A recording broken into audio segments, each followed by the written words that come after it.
ఎన్నికల ప్రచారానికి నేటితో తెరపడబోతోంది. ఏప్రిల్ 18న కేంద్ర ఎన్నికల కమిషన్ తెలంగాణలో లోక్సభ ఎన్నికల నిర్వహణకు నోటిఫికేషన్ను జారీ చేసింది. ప్రధాన పార్టీల అభ్యర్థులంతా కూడా ఎన్నికల ప్రచారంలో నిమగ్నమయ్యారు. దాదాపు 45 రోజులుగా ముమ్మరంగా ప్రచారం నిర్వహిస్తూ ఉండగా ఓటర్లను ఆకట్టుకునేందుకు రకరకాల ఫీట్లు చేశారు. అగ్ర నాయకులతో రోడ్ షోలు, సమావేశాలు, సభకు ఏర్పాట్లు చేస్తూ ప్రచారంలో దూసుకుపోయారు.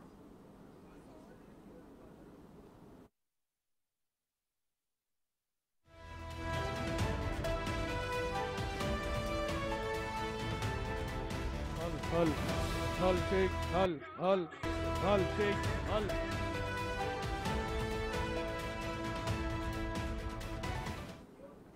లోక్సభ ఎన్నికలు ఈ నెల 13న జరగబోతుండగా సమరానికి అభ్యర్థులు సిద్ధమయ్యారు. ఇప్పటికే ప్రధాన పార్టీలు అన్ని కూడా క్షేత్రస్థాయిలో ప్రచారాన్ని నిర్వహిస్తూ ఉండగా ఎన్నికల ప్రచార పర్వాన్ని ఇవాళ సాయంత్రం 5 గంటల వరకు ముగించాల్సి ఉంది. దీంతో ఓటర్స్ ను ఆకర్షించేందుకు అభ్యర్థుల తరపున ఆయా పార్టీల నాయకులు రంగంలోకి దిగారు. కాగా ఎన్నికల కౌంటింగ్ జూన్ 4న చేపట్టబోతున్నారు.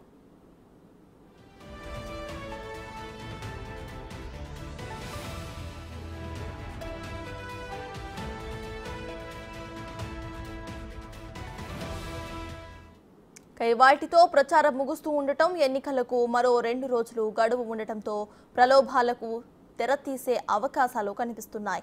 ఇప్పటికే ఈ ప్రక్రియ పూర్తి చేసిన అభ్యర్థులు అందుకు తగిన ఏర్పాట్లు చేసుకుంటున్నట్లుగా తెలుస్తోంది. ఓటర్లకు పంపిణీ చేసేందుకు నగదు, మద్యం సమకూర్చుకుంటున్నట్లు తెలుస్తోంది. ప్రచార పర్వం ముగియగానే నగదు, మద్యాన్ని నేరుగా ఓటర్లకు అందజేసే ఏర్పాట్లు రహస్యంగా జరుగుతున్నాయి.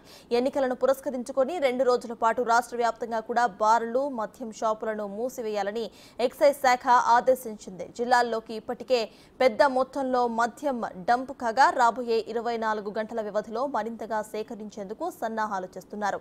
మద్యం, డబ్బు పంపిణీకి సంబంధించి గ్రామాలు, మున్సిపాలిటీల్లో వార్డు ప్రకారం ఆయా పార్టీల నుంచి ఇన్ఛార్జీలను నియమించినట్లుగా సమాచారం.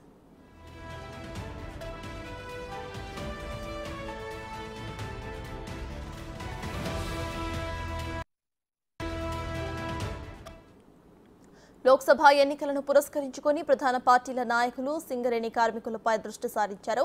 అభ్యర్థులు తమ ప్రచారంలో భాగంగా వివిధ గనుల వద్ద కార్మికులతో గేట్ మీటింగ్స్ ను ఏర్పాటు చేసి ఓట్లను అభ్యర్థించారు. ప్రచారంలో భాగంగా కార్మికులను తమ వైపు తిప్పుకునేందుకు ప్రలోభాలకు తెరతీస్తున్నట్లుగా ప్రచారం జరుగుతోంది. సింగరేణి గుర్తింపు సంఘం ఎన్నికల్లో బీఆర్ఎస్ అనుబంధ టీబీజీకేఎస్ ఓటమి పాలైనప్పటికీ కూడా ఆ పార్టీ నాయకులు నల్ల నేలపై ప్రత్యక్ష దృష్టిని సారించినట్లుగా తెలుస్తోంది. ఇదిలా ఉండగా వామపక్ష యూనియన్ అయిన ఏఐటీయూసీ, వామపక్ష పార్టీలు కాంగ్రెస్ కు మద్దతు తెలుపుతున్నాయి.